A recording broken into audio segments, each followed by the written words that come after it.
Қане, р деші. Р. Радио.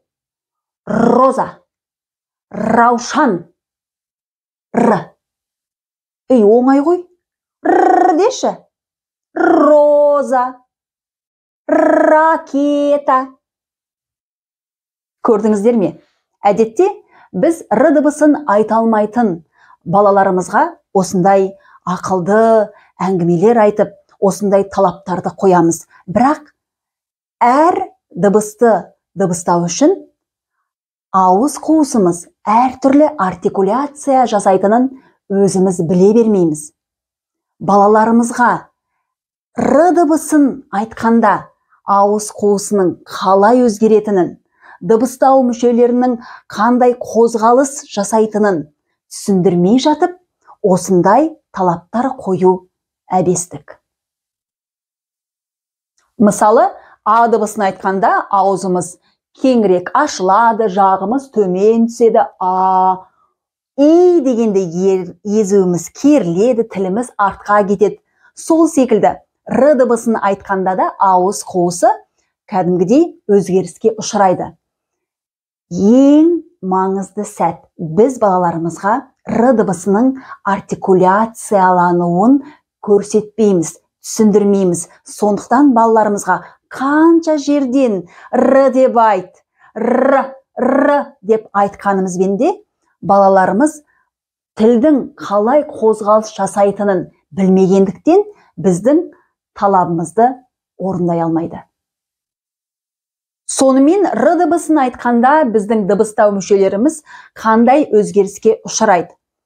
Р дыбысын айтар кезде біз сәл жымиямыз, ерніміз сәл ашылады, тіліміз жалпақ, сол жалпақ күйі жоғарғы тістің артына таңдайға жабысып тұрып жасырынады. Одан кейін іштегі өкпеден шыққан ауа салдарынан тіліміз діріл қағады. Сол дірілдің арқасында біз р дыбысын дыбыстап айта аламыз. Сәлем. Егер менің жаңадан қосылған көрермендерімнің қатарынан болсаң, танысайық. Менің есімім Мадина, мен актриса әрі педагогпын. Бұл менің еркін сөйле каналым.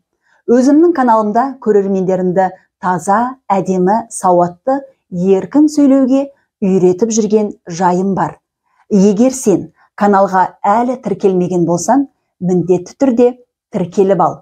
Бұл каналда сөйлеу мәнеріне қатысты көптеген құнды, қызықты ақпараттар болады.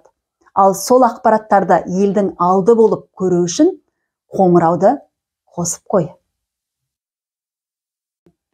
Егер балаңыздың, болмаса өзіңіздің, немесе туған туысқандарыңыздың арасында р дыбысын айта алмайтын адам болса, осының алдындағы 15-ші сабақты міндетті түрде көріп шығыңыздар. Ол жерде біз бірнеше техника арқылы р дыбысын қойған болатынбыз. Ал бүгін сол дыбыспен ары қарай жұмысты бастап кетеміз. Достар, бүгінгі сабағымыздың форматы сәл өзгеше болады. Өйткені біз р дыбысына қатысты таблицалармен жұмыс жасаймыз. Ал таблицаны мен сіздерге экранға шығарып, өзімнің дауысыммен сүйемелдеп отыратын боламын. Міндетті түрде менімен бірге оқып, қайталап, жаттығып отырыңыздар.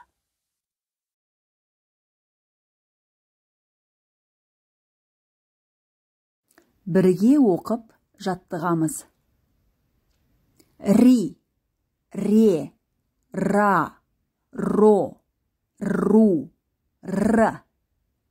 Ре, рә, рө, ро, р, рә. Рли, рыле, рыла, рыло, рылу, рыла. Рыле, рыля, рылю, рылу, рылю, рыля. Лари, ларе, лара, лро, лру, лра. Лре, лра, лры, лро, лры, лре. Рири, рири. Рере, рере. Роро, роро.